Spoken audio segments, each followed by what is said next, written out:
Une coalition de volontaires pour défendre l'Ukraine. Le titre semble sorti de la Seconde Guerre mondiale, mais c'est la réalité de 2025. Menée par la France et le Royaume-Uni, 26 pays européens ont annoncé une alliance inédite, promettant des garanties de sécurité pour Kiev dans le scénario d'après-guerre. Il ne s'agit pas seulement de discours diplomatiques, il est question de créer une force de stabilisation terrestre, maritime et aérienne qui pourrait être déployée immédiatement après la signature d'un accord de paix.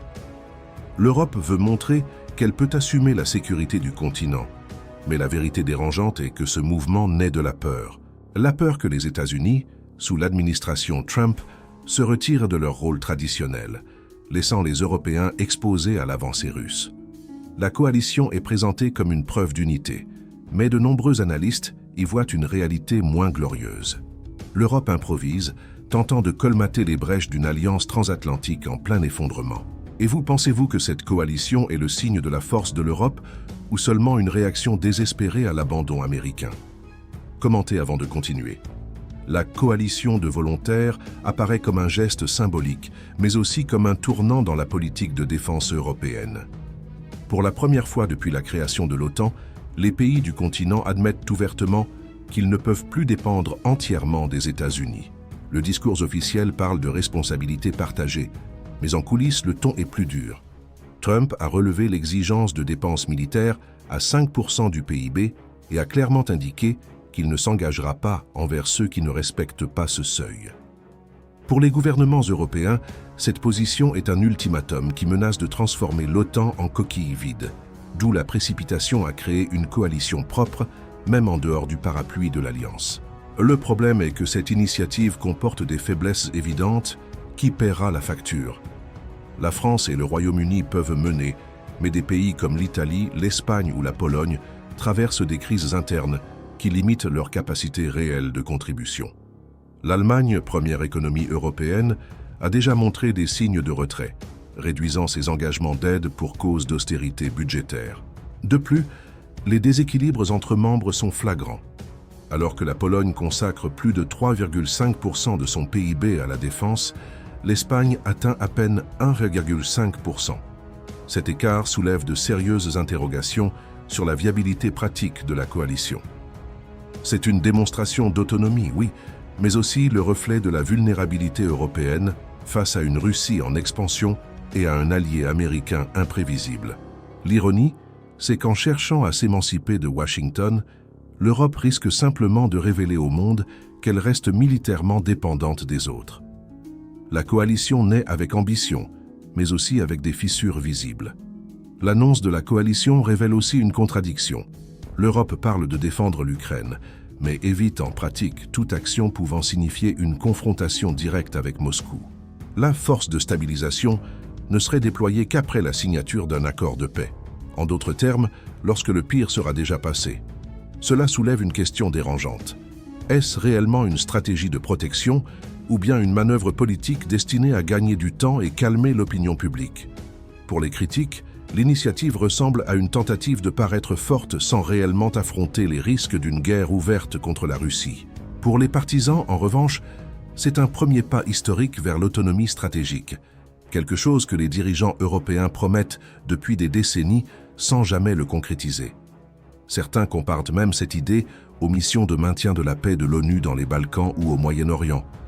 Des troupes qui arrivent quand la guerre est déjà terminée, avec des rôles limités de police, de reconstruction et de surveillance. Mais l'Ukraine n'est ni le Kosovo, ni le Liban. Il s'agit d'un pays encore sous la menace directe d'une puissance nucléaire, déterminé à agrandir ses frontières par la force. Le fait est que, tandis que ce débat se déroule, les troupes russes continuent d'avancer et l'Ukraine continue de saigner. Le contraste entre les discours grandiloquents à Bruxelles et à Paris et la réalité des tranchées dans le Donbass révèle la fragilité du projet européen. Une coalition qui promet beaucoup, mais dont l'efficacité reste à prouver. Et c'est peut-être exactement ce qui dérange. Le risque que cette force de stabilisation ne soit qu'un symbole vide, créé pour sauver l'image des dirigeants européens, mais incapable de changer réellement le cours de la guerre. Le contexte politique de cette coalition de volontaires ne peut être ignoré. L'initiative européenne est avant tout une réponse au vide laissé par les États-Unis.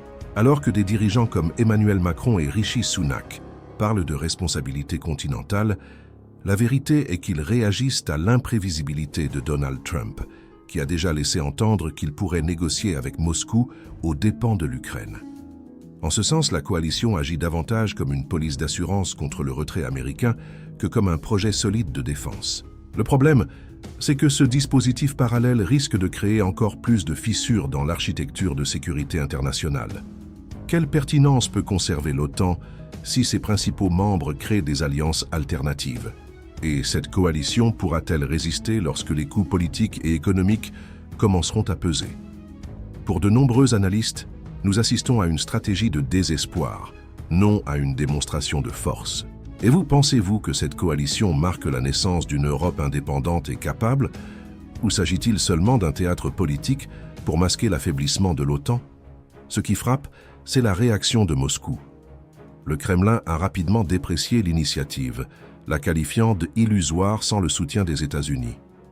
Pour Poutine, c'est simple, sans la protection militaire américaine, l'Europe n'est qu'un géant économique au pied d'argile militaire. Et en un sens, il a raison.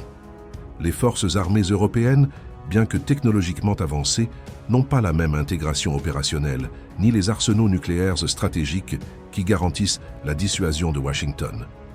Cette vulnérabilité est exploitée par le discours russe, qui insiste à présenter la coalition comme une opération de propagande plutôt que comme une menace réelle.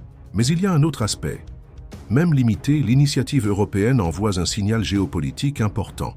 Elle montre que la Russie n'affronte pas seulement l'Ukraine, mais un continent décidé, bien que de manière hésitante, à s'organiser. L'impact pratique peut être incertain, mais l'effet psychologique et diplomatique est puissant.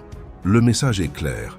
Si Moscou croyait pouvoir diviser l'Occident, il doit désormais faire face à une Europe qui tente de réécrire son propre récit de défense. Mais la grande question est de savoir si cette coalition aura une réelle endurance.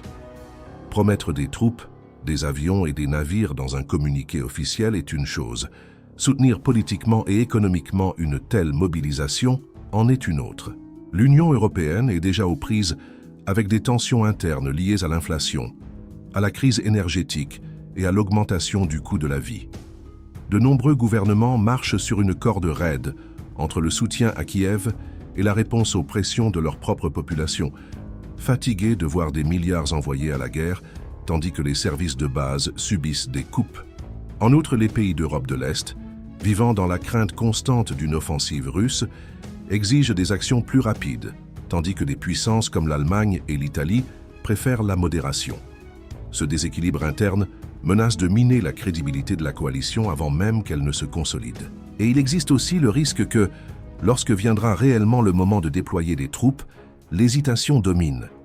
Qui aura le courage d'envoyer des soldats mourir en territoire ukrainien une fois les armes réduites au silence? La réponse à cette question peut déterminer si cette initiative constitue un tournant historique ou simplement une autre promesse européenne vite oubliée. En fin de compte, la coalition de volontaires en dit plus sur la fragilité de l'Occident que sur sa force. L'Europe tente de montrer au monde qu'elle n'est pas seulement un appendice de la stratégie américaine, mais la vérité gênante est que cette initiative naît de la peur de l'abandon. Le contraste est brutal. D'un côté, des soldats ukrainiens qui se battent et meurent dans des tranchées ensanglantées. De l'autre, des dirigeants européens annonçant des promesses qui ne se concrétiseront que après la paix. C'est une formule qui paraît contradictoire. Préparer des troupes pour défendre l'Ukraine, mais seulement lorsque la guerre sera déjà terminée. Cette logique met en lumière la difficulté d'une Europe divisée, qui doit prouver qu'elle peut se protéger sans les États-Unis, mais qui ne veut pas en assumer le coût réel. Pour Moscou, c'est un motif de mépris. Pour Kiev, un mince espoir de ne pas être oublié. L'avenir de cette coalition dira si nous assistons à un nouveau chapitre de la sécurité européenne, ou simplement à une autre mise en scène politique. Et vous, croyez-vous que l'Europe assumera enfin son rôle de protagoniste dans la défense du continent? Ou tout cela n'est-il qu'une mise en scène pour gagner du temps?